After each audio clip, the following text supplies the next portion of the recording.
Friends, சின்ன மருமகள் அடுத்து என்ன நடக்க போகுதுன்றது இந்த ஒரு வீடியோவில் ஒரு குட்டி பிரமோவாக பார்க்கலாம் வாங்க. ஐஸ்வர்யா வந்து சேதுடைய தோள் மேலே சாஞ்சிட்டு ரொம்பவே சந்தோஷப்படுறாங்க. எல்லாருமே இந்த அளவுக்கு அன்போடையும் அரவணைப்போடையும் பேசுகிறத பார்த்துட்டு அதுக்கப்புறமா ரொம்ப ரொம்ப நன்றி ஐஸ்வர்யா மாமா, எத்தனை டைம் தான் நன்றி சொல்லிட்டு இருப்பீங்கன்னு வாங்க.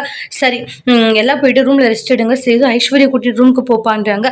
சரிங்கப்பான்றாங்க, வா போலாம் உள்ள அப்படின்னு சொல்லிட்டு ஐஸ்வர்யாவை சேது கூட்டிட்டு போகிறாங்க.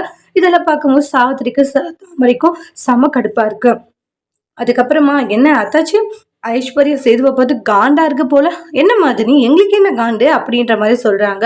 அவங்க சந்தோஷமா இருந்தா எங்களுக்கு சந்தோஷம். ஓ அப்படியா, அவங்க சந்தோஷமா இருந்தா உங்களுக்கு சந்தோஷமான்றாங்க. ஆமா எங்களுக்கு தான் சந்தோஷம்ன்றாங்க. அவங்க சந்தோஷமா இருக்கன்றதான் எங்களுக்கு வேணும்ன்றாங்க.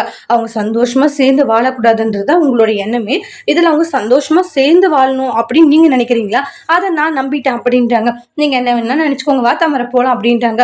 அம்மா அவங்களுக்கு வயிறு எரியுதுமா, பத்திக்கிட்டு எரியுது, ஆனா வெளியே காமிக்காத போறாங்க சித்ரா சொல்றாங்க. அதேதான் உண்மை. ஆனா ஐஸ்வர்யா அந்த 2 கோடி ரூபாய் கேட்டிருக்கணும்ன்றாங்க. ஆமா எனக்கு தெரிஞ்சு அவ கேட்டிருக்கணும்ன்றாங்க. ஆனா அவ கேட்காம விட்டுட்டாளேன்றாங்க. 2 லட்ச ரூபாய் அவ கேட்டு இருந்தால இன்னைக்கு அவ நல்லா இருந்திருக்கலாம். அதை விட்டுட்டு தேவையில்லாம அதை விட்டு கொடுத்துட்டான்றாங்க. இவ அந்நியத்துக்கு நல்லவளா இருக்காளேம்மா, அவ நம்ம இதுக்கு வரவே மாட்டா போறியா அப்படின்றாங்க. இல்லடி, உடம்பு இப்பதானே சரியாயிட்டு வருது, கொஞ்சம் கொஞ்சமா சரியாயிட்டு வரட்டும், ஐஸ்வர்யா மறுபடியும் நம்ம கண்ட்ரோலுக்கு கொண்டு வந்துடலாம். இல்ல இப்படி விட்டு வச்சான்னு வச்சுக்கோங்க, அப்புறம் அவ்வளவுதான், நம்ம சொல்லி இவன் முடிச்சுட்டுலாம் போயிடுவான்றாங்க. ஆமா ஆமாம்மா, முதல்ல அந்த வேலையை செய்யணுன்றாங்க. இல்லைன்னு வச்சுக்கோங்க, நாம நினைச்சதே நடக்காது அப்படின்னு சொல்லிட்டு சித்ராவும் ஈஸ்வரியும் பிளான் போட்டுக்கிட்டு இருக்காங்க. அதோட இந்த ப்ரமோவை முடிச்சிருக்காங்க. இனி வரக்கூடிய எபிசோட்ல என்ன மாதிரி ஒரு டோஸ்ட் வர போகுதுன்றத வெயிட் பண்ணி பார்க்கலாம். இந்த வீடியோ பிடிச்சிருந்தா லைக் பண்ணுங்க, கமெண்ட் பண்ணுங்க, ஷேர் பண்ணுங்க.